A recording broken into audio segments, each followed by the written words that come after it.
IVM.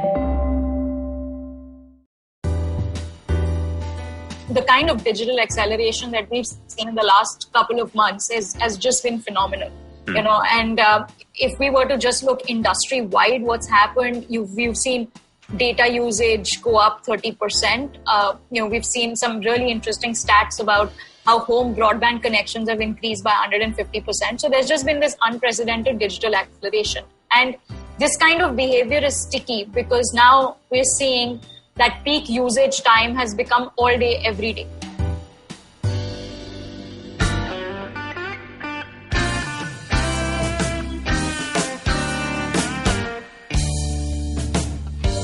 Hello and welcome to the Filter Coffee podcast. Today we have with us Saloni Sehgal, who is general partner at Lumika India, which is an early stage interactive media VC fund.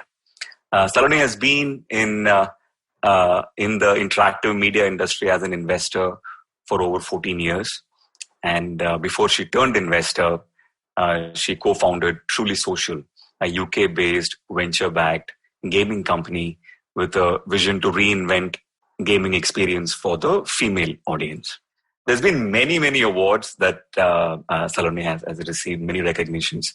Most notably among them, she was voted as the top 30 women in mobile in the year 2015 by PCR magazine. She's a jury member at the BAFTA Games Awards. And more recently, in 2018, she was conferred with the title Iconic Women, Creating a Better World for All, an award instituted by the Women Economic Forum. Welcome to the Filter Coffee podcast, Saloni. Thank you, Karthik. Very nice to be here. How's the lockdown treating you? How are you doing? Oh, fatigued. I think I've got lockdown fatigue. I'm in Mumbai and sadly we're still in one of the red zones. It's slowly opening up, but things are nowhere as close to normal as they should be. So still, it's the new normal, as they say. If I had a penny for every time someone mentioned that, I can't tell you how much I hate that term. I don't even know what it means anymore. True. But I wanted to start, Saloni, with some of the essays and the research papers that you've written and those that I've had the pleasure of reading. I think, you've always been a voice, whether it is the venture community, the investment community, or the gaming community, or the tech community. You've always been vocal about not having a level playing field for women in each of those communities, right? In fact, I'm just going to read out an excerpt from one of the articles you had written recently. 40% of total businesses owned in 2018 in the US were female-led. Yet in that year, women-led teams received a mere 2% of the $130 billion in venture funding in the US. Mm-hmm. If you dial back, I know you've worked in multiple markets across the world. If you dial back to India, is this situation any different? Yeah, I think I would like to say yes, but I'm going to have to say no. India has historically had a diversity problem. If you look at our labor force participation for women, it's near 22%. In fact, in India, only 14% of businesses are run or owned by women. We have still patriarchal societies, we have an oppressive social structures, and we don't have enough female role models. Now, there are people who say things are changing, but slowly. Last year we had, in 2019, elections yielded 78 female MPs in parliament.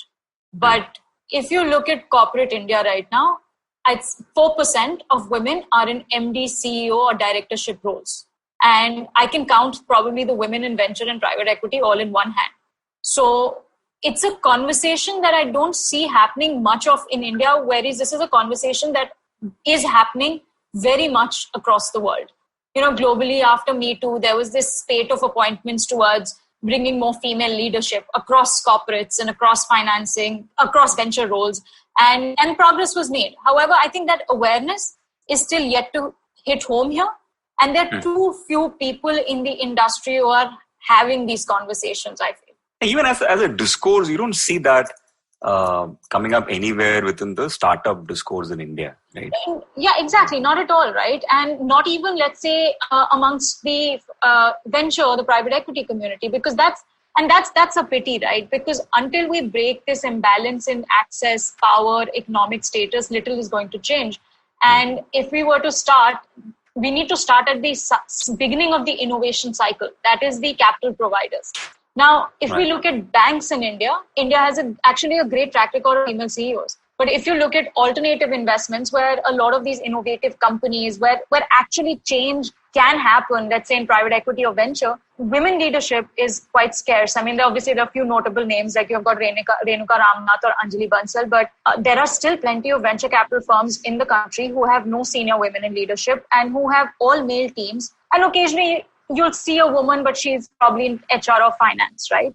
And as VCs, I've always believed that, we have access to capital. We have a certain privilege. We have influence that we can use to amplify the work, the talent and voices of those who have been typically overlooked. And I think there's a great example of that. Very recently, a leading VC conducts an absolutely excellent podcast interviewing founders and investors. But out of 50 interviews conducted, only 5 were women. Now, this was a fantastic platform for amplifying role models, right? And when I brought it to his notice, to his credit, he agreed and he said, okay, give me suggestions. And I gave him 10 names in the ecosystem. This is a great example of where we can all do so much more, right? And we should start as the startup or the venture community, because that's where change is happening and it's happening the fastest, right? And this is where a level playing field can actually happen. So let's leave aside all the other sectors, but we can start in tech at least. Right. And, I'll make sure that the links to these articles are in the show notes so the audience can read through them. Later in this article, you also ask about the impact of a system like this. And I think the more I read this, the more I think it resonates with an Indian perspective, at least for me. You ask, what products has the world not seen as a result of this? If more female founders were being adequately capitalized, would we have seen faster advancements in sanitary napkins, painless hair removal, breast pumps, fertility solutions, etc., which are now being recognized as huge markets, right? In a way, the price that we pay for this goes way beyond just gender equality, right? I think there's a lot of innovation itself that has been risked because of this imbalance, would you say? Absolutely. And and I also asked that question, that what is this societal impact that we've had of, not financing the other gender, for example. There's this fantastic book written called Invisible Women, written by Caroline Criado Perez. And she gives actually concrete examples where she says that data has failed to take into account gender because it treats men as the default and women as atypical. So biases and discrimination are baked into our systems. They're baked into our financing community. They're baked into products. So for example, it is very well known that smartphones have been designed for male hands rather than women. We have an industry which is going breathless talking about VR devices, but it is not known that women are 4 times as likely to be sick from VR devices than men because of smaller facial structures. It blocks their spatial vision. Now, there are all these inadequacies that these products have because they haven't taken into account the other gender. And that's true for all of tech and also very true of what we're seeing in gaming as well. So I think there's absolutely a societal impact of not financing women to that extent. Right. And, I could say that this is a problem that is in very many sectors, especially the one that I'm part of, which is advertising. It's a huge problem, right? Very few boards, very few excos have more than 1 or 2 women in representation. In fact, one of the points you make in that, especially when it comes to boards, is very interesting. You say that 1 is a token, 2 is a presence, 3 is a voice. Right? Is that something that you see? We spoke about investments, but is that something that you see within the VC world itself, in the people who run the different funds itself? Is representation a problem starting from there? I think representation definitely is a problem, right? Because if you don't have enough mass of, let's say, people who look like you or who are being represented by you, there's that barrier to communicating your vision. So, for example, I can give my example. I used to build a company which was building products, this immersive social world, but for female audiences. So a lot of the time when I would pitch to male investors, I would get the feedback, oh, this is great, but I'm not the audience. So let me ask my wife or girlfriend to go and check this out. And that always perplexed me, because I felt that if, as an investor, this is part of your intellectual rigor, would be to educate yourself. So for example, if I was building a blockchain startup and you weren't educated about it, it's unlikely that you'd go back to your partner to ask them to explain, unless they were a blockchain expert. But you would educate yourself. You would ask me, the founder, more questions, and you would then analyze the market as its own. But when it comes to female products, this is often the feedback that a lot of women founders get. And, so that definitely is one, because there's a disconnect between the investor, the financer who has the capital, and the person who's building the product. So there's no representation. There is no affinity towards what the person's building. The second is then the ability to then take the deal and then finance it. Obviously, as investors, we have a lot of biases. There are a lot of conscious, unconscious biases that come into play while making investment decisions, particularly at the early stage. You get more comfort when there are things that you understand, when the people in front of you look like you, and this is well established. I think it is also a barrier when it comes to pushing deals who are coming from, let's say, so-called different founders. I feel there is a requirement for a higher bar for success, where the founder really needs to be extraordinary, or there needs to be something extra which will push that deal through. So it's definitely not a level playing field. And I think that often leads to misses, or that often leads to these founders not being funded. Right. I want to shift slightly focus to gaming, though we started discussing it in a certain way, because that's an area where you've spent a whole lot of time across the last decade. In a different piece that you write, Saloni, you say that 46% of all global gamers are women. Over 60% of casual mobile gamers are women. I know these numbers are slightly different in India, but you go on to say that women are 79% more likely to make in-app purchases. A research that many sources have sort of accepted. Yet women feel that less than 30% of games actually cater to them, right?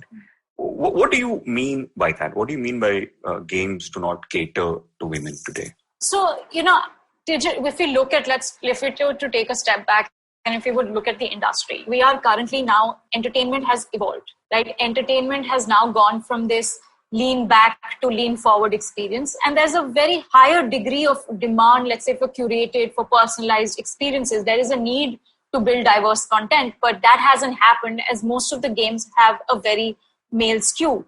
So, in that article, I did some really detailed research talking to product managers and game designers from across some of the best games companies in the world, Supercell, Glue, Zynga. And these are games companies which have built games for women. And there was consensus amongst all of us that we really felt that as companies have still yet to scratch the surface of what entertainment for women looks like, particularly in games. Now, it's not about pink princesses. It's not about these tacky romances.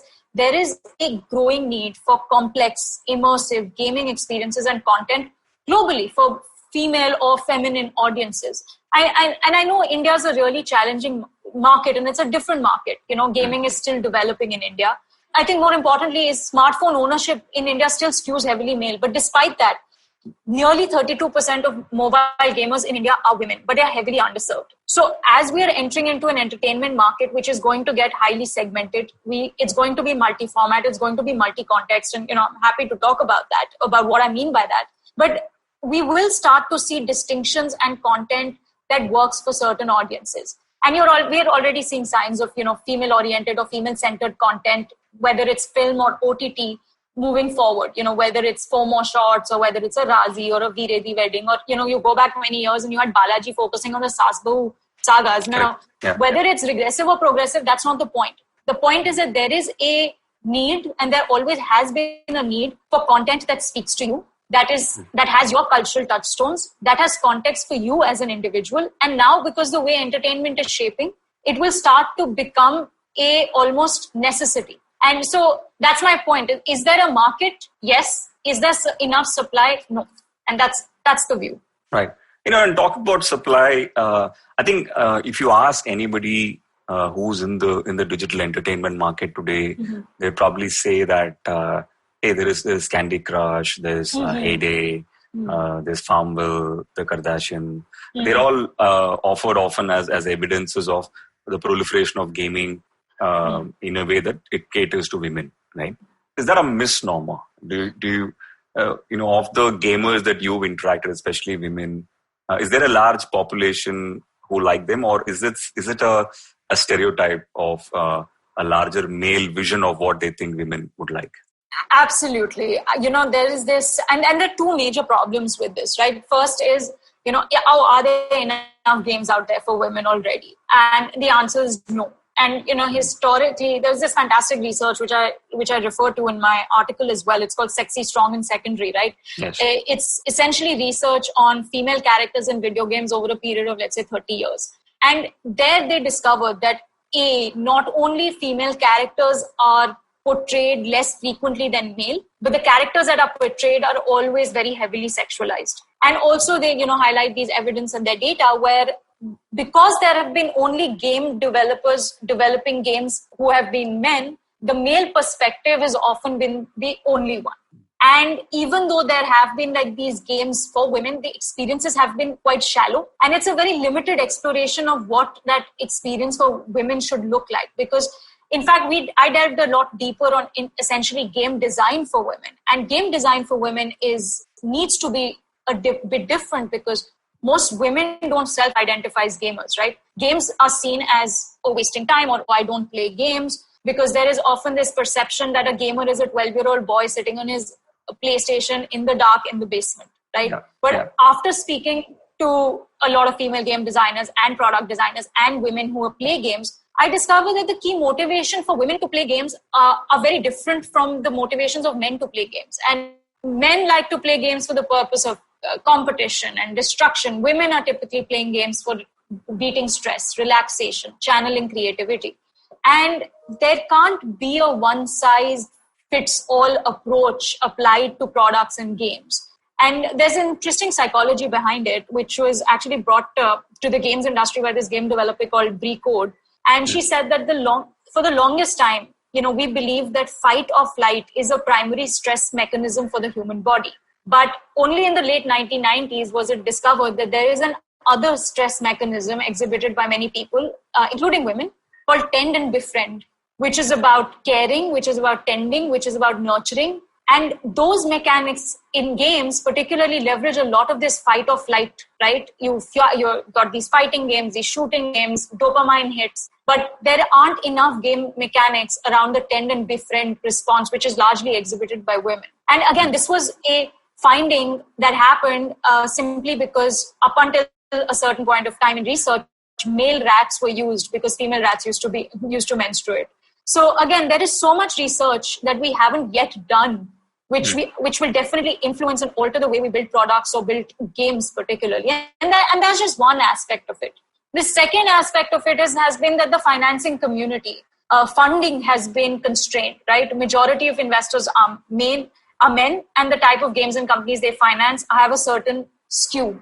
So I think when we are starting to alter both, like we alter financing and we have more female investors, more games which are different will get financed, and then it changes the shape of what entertainment can become. Wonderful. On that note, we're going to take a very quick break. When we come back, I'm going to dig a little deeper on the aspect that you just mentioned, Saloni, which is on what women look for in a game, and also talk to you about the startup ecosystem in India. Stay with us. We'll be right back on the Filter Coffee Podcast. Hey everybody, welcome to another awesome week on the IVM Podcast Network. If you're not following us on social media, please do. We're IVM Podcast on Twitter, Facebook, and Instagram. I'd like to thank our sponsors this week, Paytm Money and Intel. We appreciate their support. It's been a really fun week, guys. We've had some great episodes on your old favorites. Cyrus Says, Advertising is Dead, Edges and Sledges, Football Shitball had a really fun episode as well. Definitely do check it out. I'm sure you're going to enjoy yourselves. And with that, let's continue with your show. Welcome back to the Filter Coffee Podcast. We're speaking with Saloni about gaming and women. Certainly, before we went for a break, you were talking about what women look for in gaming, and we're talking about the male stereotype that is often seeing the light of day. Right. One of the things that you spoke about, and you also write about this in your article, is that the major motivation for women is completion, right? Mm-hmm. Getting all the stars or completing all the missions, and fantasy, being someone else. But for men, it is more about competition and destruction. When it comes to motivations for the kind of games that they play, right? And then you spoke a lot about what motivates women before the break. And I'm just thinking, if you look globally, there are actually a lot of gaming companies which are run by women. And you cite two of those games as great examples. One is Covet Fashion, and the other is Design Home. They're both first of a kind view to build an aspirational, beautiful, and stylized gaming experience for women who are interested in interior design and fashion without being, forcefully cute or pink or patronizing, right? In your own words. Okay. Are these good examples of how one goes about developing something for women? Yeah, I think they were definitely pioneers in terms of the way they created these gaming experiences for women, and they did it in a way that it was elegant, right? It doesn't, and as you very rightly said, it's not patronizing. It doesn't necessarily stress the user out. It doesn't necessarily induce these fight or flight stress responses that we're seeing in other kind of game mechanics. And I think that particularly has worked well, where it's about meaningful social collaboration. It's about channeling creativity, seeking inspiration. And I think those two games have been fantastic examples of where game design could go when you have a female audience in mind. And, their user base is nearly 95% women. So it does tell you something about how they kept the user in mind while designing their products. Right. And, I wanted to zero in on the Indian ecosystem itself. You are an investor in this space, but before we go into women in this space, tell us, what is a typical week for an investor in the Indian gaming community like? Well, currently it's busy. as you know, I mean, this, we have seen the kind of digital acceleration that we've seen in the last couple of months has just been phenomenal. And if we were to just look industry wide, what's happened, we've seen data usage go up 30%. We've seen some really interesting stats about how home broadband connections have increased by 150%. So there's just been this unprecedented digital acceleration. And this kind of behavior is sticky because now we're seeing that peak usage time has become all day, every day. And gaming has been a direct beneficiary of it, where engagement and usage have gone up like 30-40%. They've gone up 70% in some particular genres. And so obviously as an investor who looks in the interactive media gaming space, we're seeing companies which have really accelerated traction, which have probably hit their milestones of 12-month milestones are hitting them in let's say 3 to 4 months. And that's been a really exciting time. I think for me personally, and I've tracked the market for a very long time, I've not seen app usage, infrastructure, monetization and adoption converge in such a way as we have in India at the moment. And it's a really interesting time for gaming in India, right? Because we are seeing now this rise of real money gaming, which is starting to hit off. And those games are very inherently have a very inherently Indian appeal because they deliver a very high value per price proposition. It's where the joy and excitement of staking small amounts of money and winning is, that's entertainment for users and for millions of users. And I think that's a really interesting space. The second, I think, exciting thing that's happening is that the platform wars in India are just about starting. So, you have these verticalized players who've been doing specialist games like Rummy and poker, but you have these horizontal players, which are, an Paytm and MPL.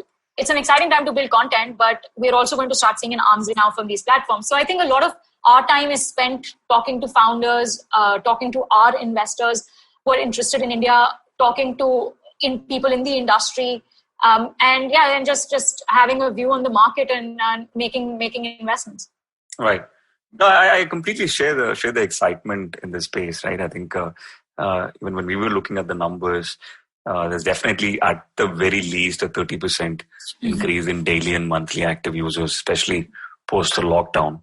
And I think the average time has also sort of moved from what was around 30 minutes in a day to in some cases even more than an hour and a half, right? So that's been great. But what's really been to me exciting is also the esports, sort of phenomenon in India, right?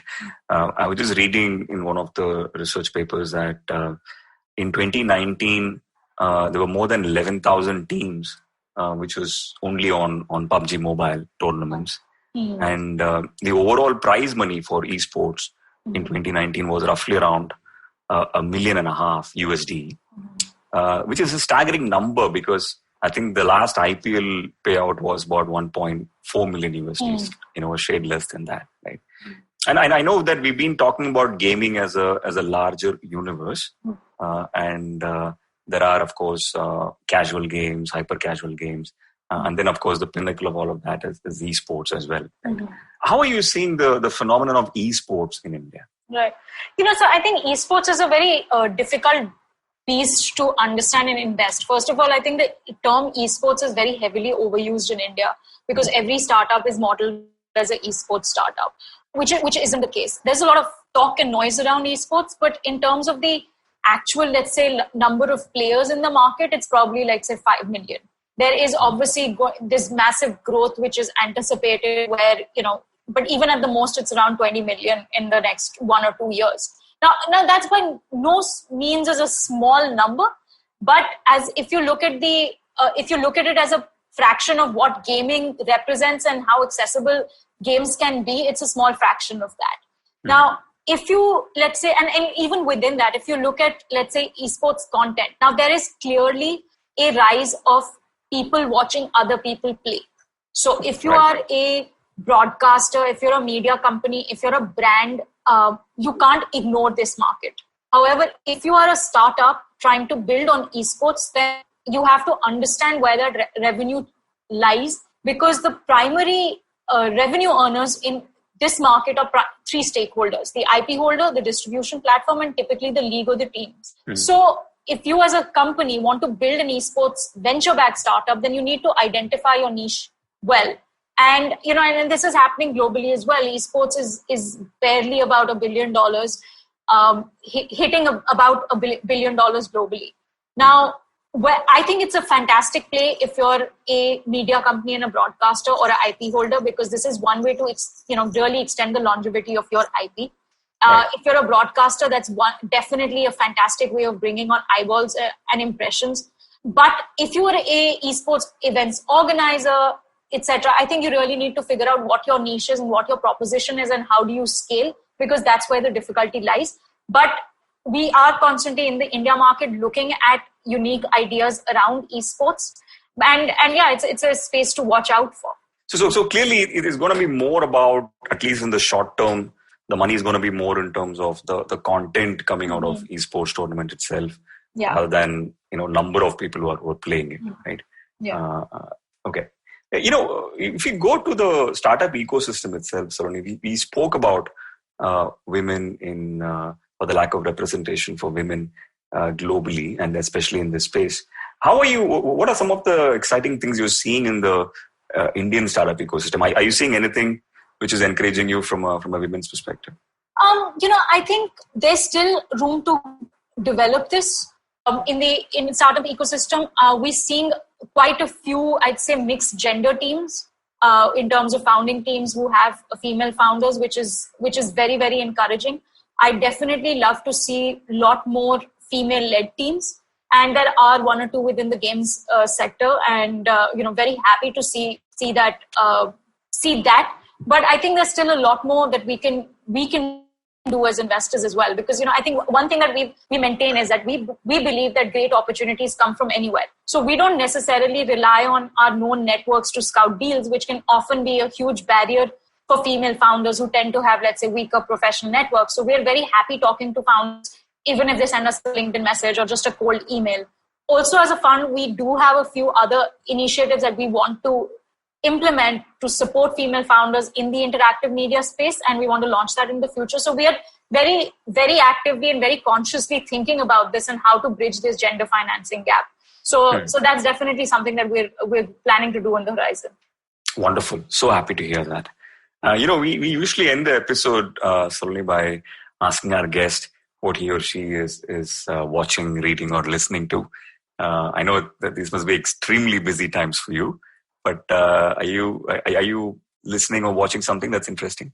I'm actually reading the Witcher series. So I don't know whether you know about it was a fantastic games franchise, and very few people know that it was actually based on books by this Polish author called Andrew Sapkowski. I think I got his name right. But It's just fantastic narrative that he's written. And I think that his ability to build this world around the Witcher series was the result, led to the Witcher being such a fantastic series. So I'm currently really immersed in that. So that's what I'm reading. Wonderful. Anything you're watching which is exciting? I saw the Jeffrey Epstein documentary, and I was very disturbed about that. And that was appalling. It's horrifying. And yeah, that's what I watched. And that's the last thing that left an impression on me, frankly. It was just horrifying to watch it. Brilliant. I'm still on my list. I haven't gone through that. Yeah, you should definitely watch it. Yeah. Hey, as a closing remark, right? If you were to say something to the women who are listening to this episode, who are interested in being a part of the Indian gaming industry, what advice, what direction would you give them? I mean, I'm very happy if you are listening, and if you're a woman who's interested in games, and if you're thinking of starting up, hit us up at Lumikai, and we'd be very happy to talk to you. I think second is, if you are looking to embark on this journey, I think my first step is, especially if you're looking to start up a company, I would encourage you to try and think about looking at it from as about how a founding team can be established. I think a lot of women end up founding businesses as sole founders, and that can be a very isolating journey, but also it means that your ability to scale as a single founder, it becomes, at the later stages, becomes harder. So if you are thinking of embarking on this journey about starting a games company, think about it from having a founder. The second aspect is, if you are just interested in gaming, there are a bunch of fantastic blogs out there which talk about, whether it's Deconstructed or Fun or a few others which talk about gaming and break down games and talking about game mechanics. There's some great books, read Hooked, Irresistible. These are fantastic books around game design, etc. if you really want to understand it. And if not, if you just want to talk about games, I'm more than happy to talk about it. So I think that's my advice. Wonderful. And I'll make sure that some of these links are in the show notes as well. Thank you so much, Saloni, for your time. It was absolutely delightful speaking with you. Good luck to you and Lumika and everything else that you're pursuing. Thank you so much, Karthik, for having me. This was really fun. Thank you. Cheers. So that was our show. If you like this podcast, don't forget to check out other interesting podcasts on the IVM network. You can listen to us on the IVM Podcast app or ivmpodcasts.com. You can also follow us on our social media. We are at IVM Podcasts on Twitter and Instagram. And if you want to reach out to me, I am _Karthik. That's Karthik with an H on Twitter. And filter_coffee. That's coffee with a K on Instagram.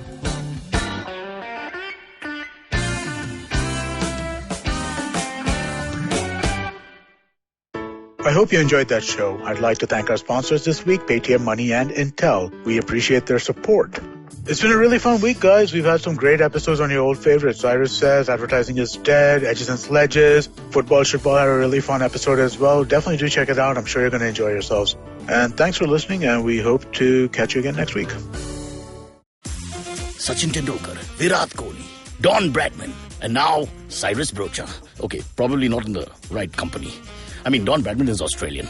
But it's called Cyrus Says, a wonderful show about everything. Find the show on the IVM Podcast app, ivmpodcast.com, or wherever you listen to podcasts.